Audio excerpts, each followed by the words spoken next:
आखिर क्यों लड़ रहे हैं रूस और यूक्रेन? क्या है 1000 साल पुराना इतिहास? जरूर जानिए। Russia Ukraine war and history. Russia और यूक्रेन के बीच युद्ध जारी है और यह जंग अब भयानक रूप लेती जा रही है।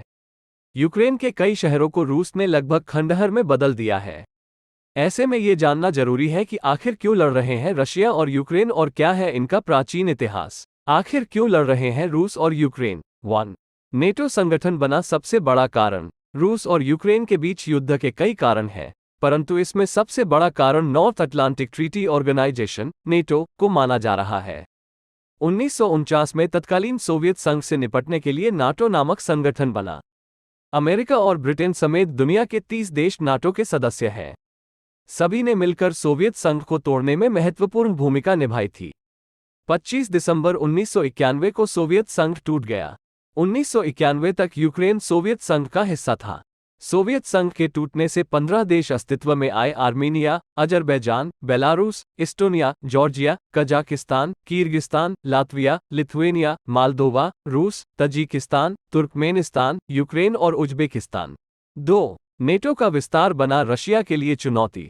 सोवियत संघ टूटने के बाद अमेरिका के नेतृत्व में नेटो का विस्तार हुआ। सोवियत संघ से अलग हुए देशों में 2004 में इस्टोनिया, लातविया और लिथुएनिया नेटो में शामिल हो गए। इससे रूस की सीमा पर खतरा बढ़ गया और रूस खुद को असुरक्षित महसूस करने लगा।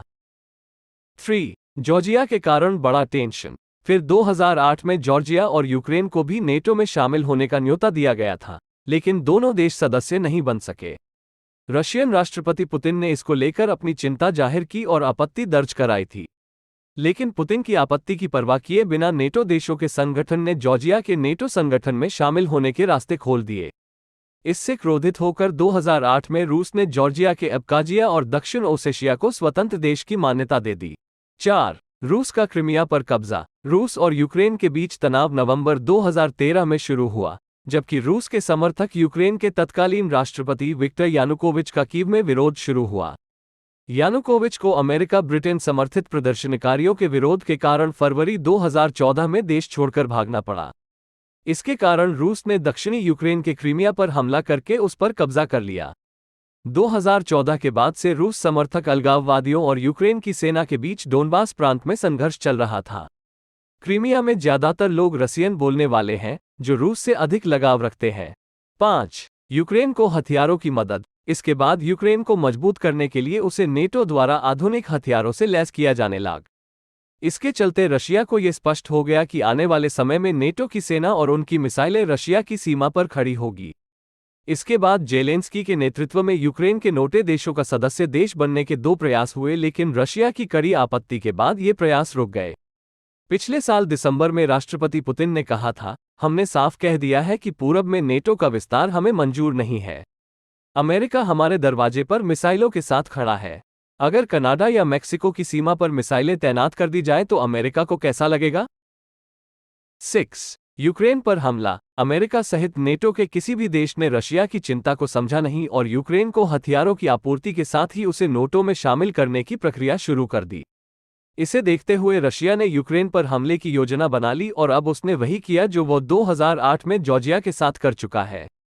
आखिरकार रूस ने अमेरिका व अन्य देशों की पाबंदियों की परवाह किए बगैर 24 फरवरी 2022 को यूक्रेन पर हमला करते हुए उसके 2 क्षेत्रों डोनेस्क और लुहांस्क को अलग देश की मान्यता दे दी। रशिया और यूक्रेन का इतिहास। 1. कीवियन रूस। 1991 के पहले यूक्रेन रशिया का सीमावर्ती प्रांत कहलाता था। यूक्रेन का रशियन भाषा में अर्थ होता है बॉर्डर। दोनों देशों की संस्कृति और धर्म लगभग एक समान ही है। 9वीं सदी में ये दोनों ही देश स्लाविक साम्राज्य के अंग थे। कीव प्रथम स्लाविक साम्राज्य की राजधानी थी। इस राज्य का गठन स्कैंडिनेवियन समुदाय के लोगों ने किया था। यही साम्राज्य कालांतर में कीवियन रूस कहलाया। 2. Orthodox Christian. 988 में कीव सम्राट सेंट व्लादिमीर स्वयातोस्लाविच द ग्रेट ने ऑर्थोडॉक्स क्रिश्चियन मत को अपनाया और तभी से कीवियन रूस में ऑर्थोडॉक्स क्रिश्चियन धर्म का बोलबाला रहा है। व्लादिमीर ने वर्तमान में मौजूदा बेलारूस, रूस और यूक्रेन से लेकर बाल्टिक सागर तक मध्यकालीन रूस राज्य का विस्तार किया था।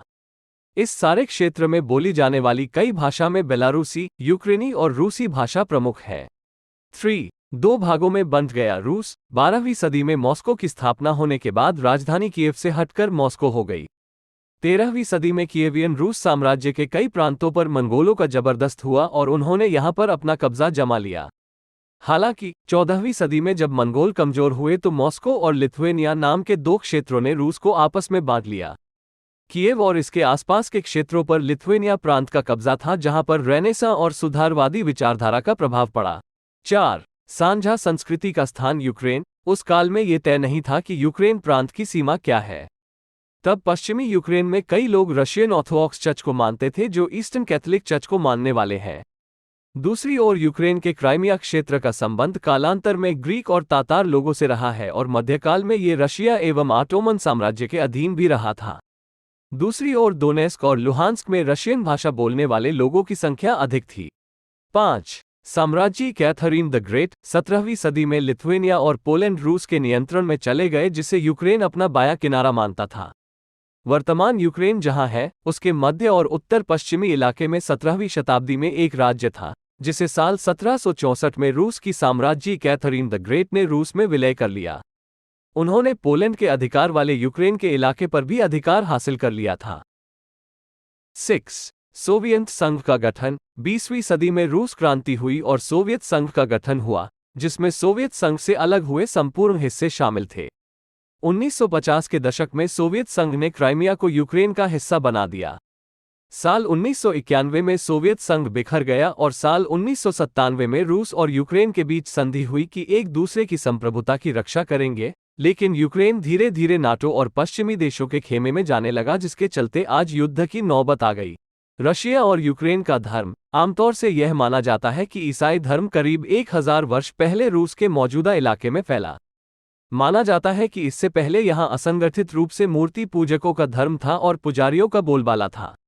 यही कारण था कि 10वीं शताब्दी के अंत में रूस की कीव रियासत के राजा व्लादिमीर चाहते थे कि उनकी रियासत के लोग देवी देवताओं को मानना छोड़कर किसी एक ही ईश्वर की पूजा करें। उस समय व्लादिमीर के सामने दो नए धर्म थे, एक ईसाई और दूसरा इस्लाम, क्योंकि रूस के आस पड़ोस के देश में भी कहीं इस्लाम तो कहीं ईसाईयत का परचम लहरा चुका था। राजा के समक्ष दोनों धर्मों में से किसी एक धर्म का चुनाव करना था। तब उसने दोनों ही धर्मों की जानकारी हासिल करना शुरू कर दी। उसने जाना कि इस्लाम की स्वर्ग की कल्पना और वहां हूरों के साथ मौज मस्ती की बातें तो ठीक है, लेकिन स्त्री स्वतंत्रता पर पाबंदी, शराब पर पाबंदी और खतने की प्रथा ठीक नहीं है। इस तरह की पाबंदी के बारे में जानकर वो डर गया। खासकर उसे खतना और शराब वाली बात अच्छी नहीं लगी। ऐसे में उसने इस्लाम कबूल करना रद्द कर दिया। इसके बाद रूसी राजा व्लादिमीर ने यह तय कर लिया कि वह और उसकी कीव रियासत की जनता ईसाई धर्म को ही अपनाएंगे। ईसाई धर्म में किसी भी तरह की पाबंदी की चर्चा नहीं थी। लोगों को स्वतंत्रता के साथ जीने का अधिकार था और उनमें किसी भी प्रकार का सामाजिक भय भी नहीं था। उसने ईसाई धर्म अपनाने के लिए यूनानी वेजेंटाइन चर्च से बातचीत करनी शुरू कर दी। वेजेंटाइन चर्च कैथोलिक ईसाई धर्म से थोड़ा अलग है और उसे मूल ईसाई धर्म या ऑर्थोडॉक्स ईसाई धर्म कहा जाता है। इस तरह रूस के एक बहुत बड़े भूभाग पर ईसाई धर्म की शुरुआत हुई। रूस की कीव रियासत के राजा व्लादिमीर ने जब ऑर्थोडॉक्स ईसाई धर्म स्वीकार कर लिया और अपनी जनता से भी इस धर्म को स्वीकार करने के लिए कहा, तो उसके बाद भी कई वर्षों तक रूसी जनता अपने प्राचीन देवी और देवताओं की पूजा भी करते रहे थे। बाद में ईसाई पादरियों के निरंतर प्रयासों के चलते रूस में ईसाई धर्म का व्यापक प्रचार प्रसार हो सका है और धीरे धीरे रूस के प्राचीन धर्म को नष्ट कर दिया गया। प्राचीन काल के रूस में लोग अग्नि, सूर्य, पर्वत, वायु या पवित्र पेड़ों की पूजा किया करते थे। सबसे प्रमुख देवता थे विद्युत देवता या बिजली देवता। आसमान में चमकने वाले इस वज्र देवता का नाम पेरून था। कोई भी संधि या समझौता करते हुए इन पेरून देवता की ही कस्में खाई जाती थी और उन्हीं की पूजा मुख्य पूजा मानी जाती थी। प्राचीन काल में रूस के दो और देवताओं के नाम थे रोग और स्वारोग। सूर्य देवता के उस समय के जो नाम हमें मालूम हैं, वे हैं हौस, यारिला और दाझबोग। सूर्य के अलावा प्राचीनकालीन रूस में कुछ मशहूर देवियां भी थीं, जिनके नाम हैं बिरिंगिन्या, दीवा, जीवा, लादा, मकोश और मरेना। प्राचीनकालीन रूस की यह मरेना नाम की देवी जाड़ों की देवी थी और उसे मौत की देवी भी माना जाता था। रूस में आज भी पुरातत्ववेत्ताओं को कभी कभी खुदाई करते हुए प्राचीन रूसी देवी देवताओं की लकड़ी या पत्थर की बनी मूर्तियां मिल जाती हैं।